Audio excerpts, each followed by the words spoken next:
જય માં ખોડિયાર, જય સિયારામ, જય શ્રી કૃષ્ણ. હું પથિક ધ ટ્રાવેલર ભગવદ્ ગીતાના અધ્યાય 10 વિભૂતિ યોગમાં આપનું હાર્દિક સ્વાગત કરું છું. વિભૂતિ યોગ એટલે ભગવાનના અનંત ઐશ્વર્યોની પ્રશસ્તિ દ્વારા પ્રાપ્ત થતો યોગ. આ અધ્યાયમાં શ્રી કૃષ્ણએ સ્વયંના ભવ્ય તેમજ તેજસ્વી મહિમાનું વર્ણન કર્યું છે, જેથી તેના ચિંતન દ્વારા અર્જુનને ભગવાન ઉપર ધ્યાન કેન્દ્રિત કરવામાં સહાય થાય. અધ્યાય 9માં એટલે કે 9th ચેપ્ટરમાં 9મા અધ્યાયમાં શ્રી કૃષ્ણએ ભક્તિનું વિજ્ઞાન અર્થાત પ્રેમા ભક્તિની વ્યાખ્યા કરી હતી અને તેમના કેટલાક ઐશ્વર્યનું વર્ણન કર્યું હતું. અહીં અર્જુનની ભક્તિમાં વૃદ્ધિ કરવાના પ્રયોજનથી તેઓ તેમના અનંત મહિમાનું અધિક વર્ણન કરે છે. આ શ્લોકોનું પઠન આનંદદાયક છે તેમજ તેનું શ્રવણ મનમોહક છે.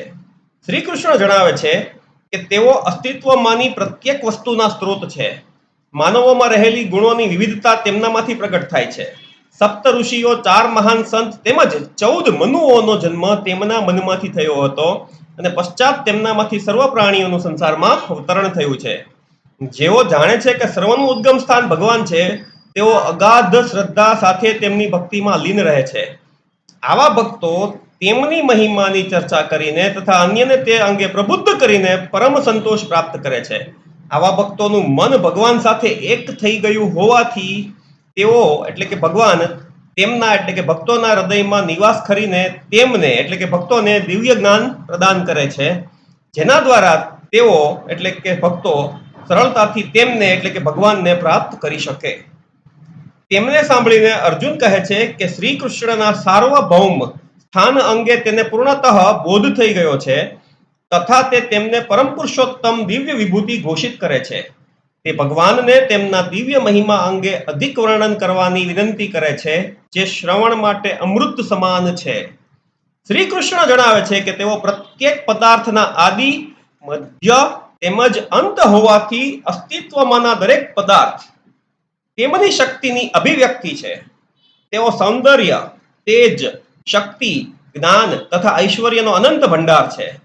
જ્યારે પણ આપણે અસાધારણ વૈભવનું દર્શન કરીએ છીએ, જે આપણને આનંદોનાદમાં એટલે કે આનંદમાં નિમગ્ન કરી દે અને હર્ષથી પરિલુપ્ત અથવા પરિપ્લુપ્ત કરી દે, ત્યારે આપણે જાણવું જોઈએ કે તે ભગવાનના ઐશ્વર્યનું જ તેજ છે. તેઓ પાવર હાઉસ છે કે જે જ્યાંથી સર્વ પદાર્થો તથા પ્રાણીઓ અને મનુષ્યો તેમની ભવ્યતા પ્રાપ્ત કરે છે. અધ્યાયના શેષ ભાગમાં તેઓ એ વિષયો, વિભૂતિઓ તેમજ પ્રવૃત્તિઓનું વર્ણન કરે છે, જે તેમના ઐશ્વર્યનું ઉત્તમ દર્શન કરાવે છે. અંતમાં તેઓ અધ્યાયનું સમાપન કરતા કહે છે કે તેમણે જે કંઈ વર્ણન કર્યું છે તેને આધારે તેમની મહિમાનું માપ આંકી શકાતું નથી, કારણ કે તેઓ તેમના આંશિક સ્વરૂપથી અનંત બ્રહ્માંડોને ધારણ કરે છે અને તેથી આપણે ભગવાનને આપણી ભક્તિનો વિષય બનાવવો જોઈએ કે જેઓ સમગ્ર ગૌરવના સ્ત્રોત છે. હવે અધ્યાય 10ના પ્રથમ શ્લોકનું ભાષાંતર વાંચવાની શરૂઆત કરીશ. શ્રી ભગવાન બોલ્યા કે હે મહાબાહો અર્જુન, ફરીથી તું મારા પરમ વચનો સાંભળ. તને મારા ભાષણથી સંતોષ થઈ રહ્યો છે એટલે જ તારું હિત કરવાની ઈચ્છાથી હું તને આગળ કહું છું. દેવગણો તથા મહર્ષિઓને પણ મારા પ્રાદુર્ભાવની ખબર નથી, કેમ કે હું સર્વ રીતે દેવો અને મહર્ષિઓનું આદિ કારણ છું.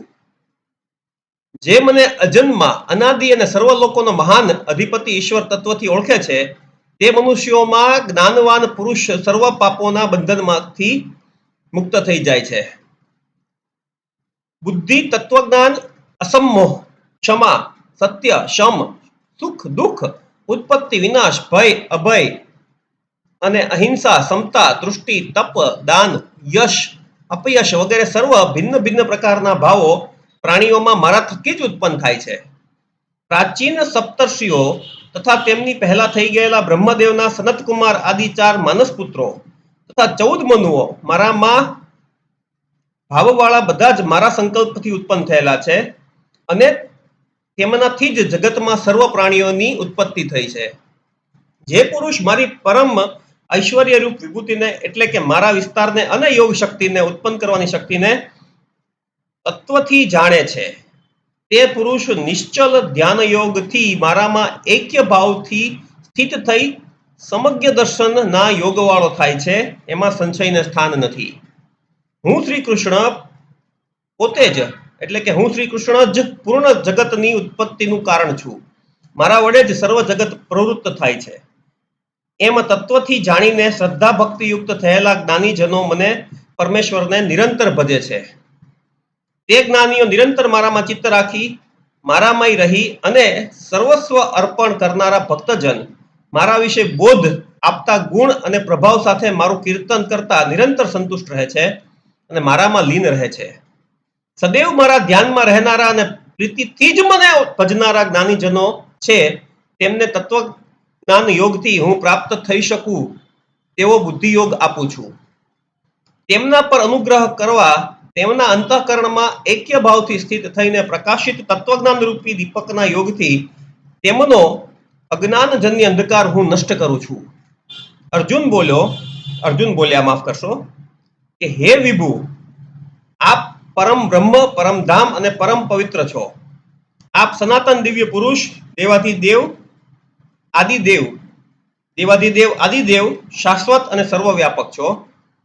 એટલા જ માટે જ દેવર્ષિ નારદ, અસિત, દેવલ, વ્યાસ વગેરે દેવર્ષિઓ આપને એ રીતે ઓળખે છે.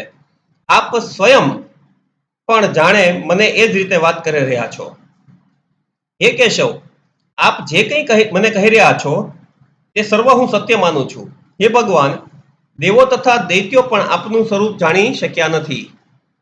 હે પુરુષોત્તમ, હે ભૂત ભાવન, હે ભૂતેશ, હે દેવાધિદેવ, હે જગતપતિ, આપ સ્વયં આપના સામર્થ્યથી આપને જાણી શકો છો અથવા જાણો છો. હે મહારાજ, તમારી અનંત વિભૂતિઓમાંથી જેટલી વ્યાપક, શક્તિશાળી તથા તેજસ્વી હોય તે બધી મને જણાવો. હે અનંત, તમારી જે વિભૂતિઓ ત્રણેય લોકોમાં વ્યાપ્ત થઈ રહી છે તેમાંથી જે મુખ્ય અને પ્રસિદ્ધ છે તે મને કહો. હે યોગેશ્વર, સતત આપનું ચિંતન કરનારો હું આપને કઈ રીતે જાણી શકું? હે ભગવાન, આપ કયા કયા ભાવોમાં મારા વડે ચિંતન કરવા યોગ્ય છો? હે જનાર્દન, તમારો એ યોગ અને વિભૂતિ મને ફરી વિસ્તારપૂર્વક કહો, કેમ કે તમારી અમૃતમય વાણી ગમે તેટલી વાર સાંભળવા છતાં મને તૃપ્તિ થતી નથી. શ્રી ભગવાન કહે છે કે હે કુરુશ્રેષ્ઠ, હવે મારી પ્રમુખ વિભૂતિઓ હું તને કહીશ, કારણ કે મારા વિસ્તારનો તો અંત નથી. હે ગુડાકેશ, સર્વભૂતોના અંતરમાં રહેલો સર્વનો આત્મા હું છું. હે શ્રોતાગણ સાંભળજો, શ્લોક 19 અધ્યાય 10 થી શરૂ કરીને ભગવાન પોતાનો પરિચય આપે છે. ભગવાનનો પરિચય તો ભગવાન પોતે પણ આપી શકે એવી કોઈ શક્યતા નથી, પણ છતાં પણ એમના જે આપણે સમજી શકીએ આપણી બુદ્ધિથી એવો જે ભગવાન પરિચય અર્જુનને પોતાનો આપે છે આપણા માટે પણ જાણવા જેવો છે. મારી દ્રષ્ટિએ ભક્તિ માર્ગમાં જે લોકો છે એ લોકો માટે આ આવનારા 15-20 શ્લોક ખૂબ મહત્વના છે. માફ કરશો, વચ્ચે મેં મારું કોમેન્ટ્રી એડ કરી, પણ મને એવું લાગ્યું કે કદાચ આનાથી તમને અને મને થોડોક ફાયદો થશે. ફરીવાર શ્લોક 19 અધ્યાય 10. શ્રી ભગવાન કહે છે કે હે કુરુશ્રેષ્ઠ, હવે મારી પ્રમુખ વિભૂતિઓ હું તને કહીશ, કારણ કે મારા વિસ્તારનો તો અંત નથી. હું હે ગુડકોશ, સર્વભૂતોના અંતરમાં રહેલો સર્વનો આત્મા હું છું. સર્વભૂતોનો આદિ, મધ્ય અને તેનો અંત પણ હું છું. હે પાર્થ, અદિતિના 12 પુત્રોમાં વિષ્ણુ અર્થાત વામન અવતાર હું છું. પ્રકાશવંતોમાં સૂર્ય હું છું. 49 વાયુ દેવતાઓમાં મરીચી નામનો વાયુદેવ હું છું, અને નક્ષત્રોમાં નક્ષત્રાધિપતિ ચંદ્રમા હું છું. વેદોમાં સામવેદ હું છું, દેવોમાં ઇન્દ્ર હું છું, ઇન્દ્રિયોમાં મન હું છું, અને પ્રાણી માત્રમાં મૂળ જીવકાળ હું છું. 11 રુદ્રોમાં શંકર હું છું. યક્ષ તથા રાક્ષસોમાં ધનનો સ્વામી કુબેર હું છું. 8 વસુઓમાં અગ્નિ હું છું. શિખરબંધ પર્વતોમાં મેરુ પર્વત હું છું. હે પાર્થ, પુરોહિતમાં દેવતાઓના પુરોહિત બૃહસ્પતિ મને જાણ. સેનાપતિઓમાં કાર્તિક સ્વામી હું છું, અને જળાશયોમાં સાગર હું છું. સિદ્ધ મહર્ષિઓમાં ભૃગુ હું છું. વાણીમાં એકાક્ષર અર્થાત ઓમકાર હું છું. સર્વ પ્રકારના યજ્ઞોમાં જપયજ્ઞ હું છું, અને અચળ વસ્તુઓમાં હિમાલય હું છું. સર્વ વૃક્ષોમાં પીપળો હું છું. દેવર્ષિઓમાં નારદ હું છું. ગંધર્વોમાં ચિત્રરથ હું છું, અને સિદ્ધોમાં કપિલ મુનિ હું છું. અશ્વોમાં ક્ષીરસાગરમાંથી નીકળેલો ઉચ્ચ શ્રવા અશ્વ હું છું. ઉત્તમ હાથીઓમાં ઐરાવત નામનો હાથી હું છું અને મનુષ્યોમાં રાજા હું છું, એમ સમજ.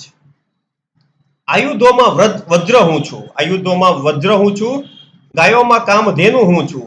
પ્રજાને ઉત્પન્ન કરનાર કામદેવ હું છું અને સર્પોમાં વાસુકી સર્પ હું છું. નાગોમાં નાગરાજ અનંત હું છું અને જળ દેવતાઓમાં વરુણ હું છું. પિતૃઓમાં અર્યમા નામના પિતૃદેવ હું છું અને નિયમન કરનારામાં યમ હું છું. દૈત્યોમાં પ્રહલાદ હું છું. ગણતરીઓમાં કાળ હું છું. પશુઓમાં સિંહ હું છું અને પક્ષીઓમાં ગરુડ હું છું. પવિત્ર કરનારા પદાર્થોમાં હું છું. શસ્ત્રધારીઓમાં રામ હું છું. જળચરોમાં મગર હું છું અને નદીઓમાં ગંગા હું છું. હે અર્જુન, સૃષ્ટિનો આદિ અંત અને મધ્ય હું છું. સર્વ વિદ્યાઓમાં આધ્યાત્મ વિદ્યા બ્રહ્મ વિદ્યા હું છું. વાદ વિવાદ કરનારાઓમાં વાદ હું છું. અક્ષરોમાં અકાર હું છું. સમાસોમાં દ્વંદ્વ સમાસ હું છું તથા અક્ષય કાળ અને વિરાટ સ્વરૂપ ધરી સર્વને ધારણ પોષણ કરનારો પણ હું છું. સર્વનું મૃત્યુ હું છું. ભવિષ્યમાં થનારા પ્રાણીઓની ઉત્પત્તિનો તેમજ ઉન્નતિનો હેતુ હું છું. નારી વિભૂતિઓમાં કીર્તિ, લક્ષ્મી, વાણી, સ્મૃતિ, બુદ્ધિ, ધૃતિ અને ક્ષમા પણ હું જ છું. ફરીવાર, નારી વૃત્તિઓમાં કીર્તિ, લક્ષ્મી, વાણી, સ્મૃતિ, બુદ્ધિ, ધૃતિ તથા ક્ષમા પણ હું જ છું. ગાયન કરવા યોગ્ય શ્રુતિઓમાં બૃહત સામ હું છું. છંદોમાં ગાયત્રી છંદ હું છું. મહિમાઓમાં માર્ગશીર્ષ માસ હું છું અને ઋતુઓમાં વસંત ઋતુ હું છું. છલ કરનારાઓમાં ધૃત જુગાર હું છું. પ્રભાવશાળી પુરુષોનો પ્રભાવ હું છું. જીતનારાઓનો વિજય હું છું અને નિશ્ચય કરનારાઓનો નિશ્ચય હું છું. સાત્વિક પુરુષોની સાત્વિકતા હું છું. વૃષ્ણી વંશીઓમાં વાસુદેવ હું છું અને પાંડવોમાં અર્જુન હું છું. મુનિઓમાં વેદ વ્યાસ હું છું અને કવિઓમાં શુક્રાચાર્ય હું છું. દમન કરનારાઓની દમન શક્તિ હું છું અને જય મેળવવાની ફરીવાર દમન કરનારાઓની દમન શક્તિ હું છું અને જય મેળવવાની ઈચ્છાઓ વાળાઓની નીતિ હું છું. ગુપ્ત રાખવાના ભાવમાં મૌન હું છું અને જ્ઞાનીઓનું તત્વ જ્ઞાન પણ હું છું. હે અર્જુન, સર્વભૂતોની ઉત્પત્તિનું કારણ હું છું. મારા સિવાયના ચરાચર ભૂતો કોઈ જ નથી. હે પરમ તપ, મારી દિવ્ય વિભૂતિઓનો અંત નથી. મારી જે વિભૂતિઓનો વિસ્તાર છે તે મેં તને ટૂંકમાં કહી સંભળાવ્યો. હે પાર્થ, જે પણ વિભૂતિયુક્ત ઐશ્વર્યયુક્ત માફ કરશો જે પણ વિભૂતિયુક્ત ઐશ્વર્યયુક્ત ઐશ્વર્યની પણ ઐશ્વર્યયુક્ત શોભાયુક્ત અને અન્ય પ્રભાવથી યુક્ત હોય તે મારા જ તેજના અંશરૂપ છે એમ તું જાણ. અથવા હે અર્જુન, મેં જે આ ઘણી વાતો તને સંભળાવી તે જાણવાનું પ્રયોજન શું છે? હું આ સંપૂર્ણ જગતને મારી યોગમાયાના એક અંશ માત્રથી ધારણ કરી રહ્યો છું, માટે મને જ તત્વથી જાણવો જોઈએ.